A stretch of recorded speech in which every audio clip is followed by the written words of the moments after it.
Quand vous parlez de racisme, le tableau que vous dessinez là est un tableau qui est très sombre, hein, il faut le reconnaître. Quelles sont les manifestations de cette forme de racisme dont vous parlez?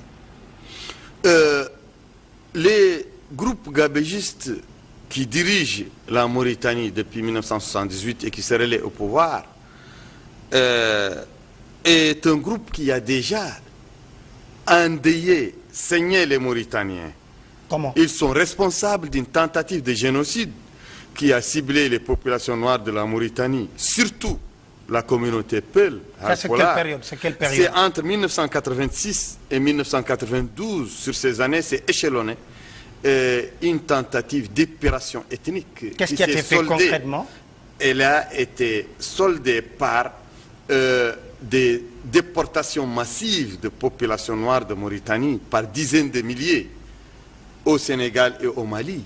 Les Mauritaniens de souche, les Mauritaniens autochtones, les cadres mauritaniens, les cultivateurs mauritaniens, les enseignants mauritaniens, les médecins mauritaniens, les infirmiers mauritaniens, les banquiers mauritaniens, les administrateurs mauritaniens ont été pris pour cible par l'État qui a mis en branle son administration, ses différents corps sécuritaires, ses services de renseignement et qui ont fait jeter hors de leur pays des dizaines de milliers de Mauritaniens pour le seul crime d'être un Mauritanien Polar, un Mauritanien Soninké, un Mauritanien Peul ou un Mauritanien Bambara. Ensuite, il y a eu une radiation massive de ces catégories de Mauritaniens de la fonction publique. Il y a eu une chasse aux sorcières. La fonction publique a été pratiquement nettoyée ou quasi nettoyée de tous les cadres Halpoula, Soninké, Wolof ou Bambara. Il y a aussi des emprisonnements massifs par milliers. Les gens ont été arrêtés pour seul délit d'être noirs mauritaniens.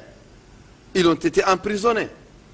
Et des centaines parmi eux ont été passés par les armes dans des exécutions extrajudiciaires dans le cadre de cette épuration ethnique. Et le point d'orgue de cette épuration ethnique a eu lieu le 28 novembre 1990 dans la garnison de Inal, lorsque un groupe d'officiers qui sont là maintenant actionnaires prépondérants dans le régime actuel de Mohamed Ould Abdelaziz. Quelle place ils occupent? Ils occupent, mais ils sont tous présents. Lui-même, Ould Abdelaziz. Il était le bras droit de Maawiya Ould Ahmed al-Taï, le dictateur de l'époque. Il était son bras droit. Et il y a son directeur général de la sûreté actuel. Il y a plusieurs autres officiers. Qu'est-ce qui s'est passé ce 28 septembre? Ce 28 novembre, c'est le jour anniversaire de l'indépendance de la Mauritanie.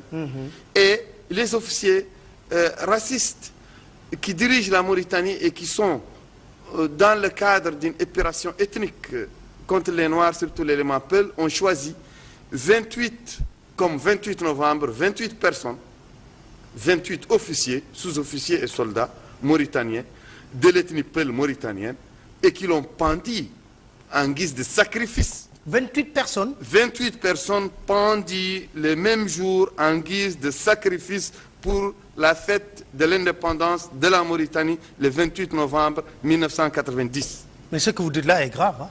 C'est ce qui a existé. Et personne n'a été au courant?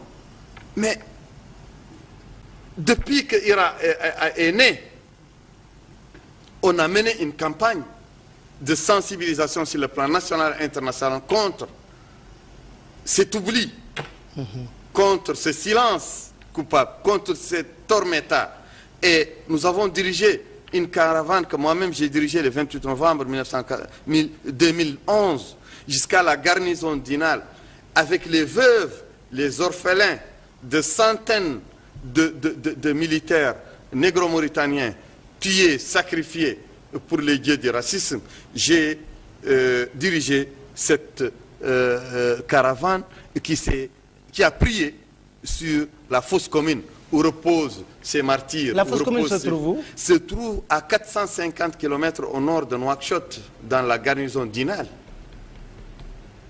Et il y a d'autres fosses communes qui jalonnent le territoire mauritanien.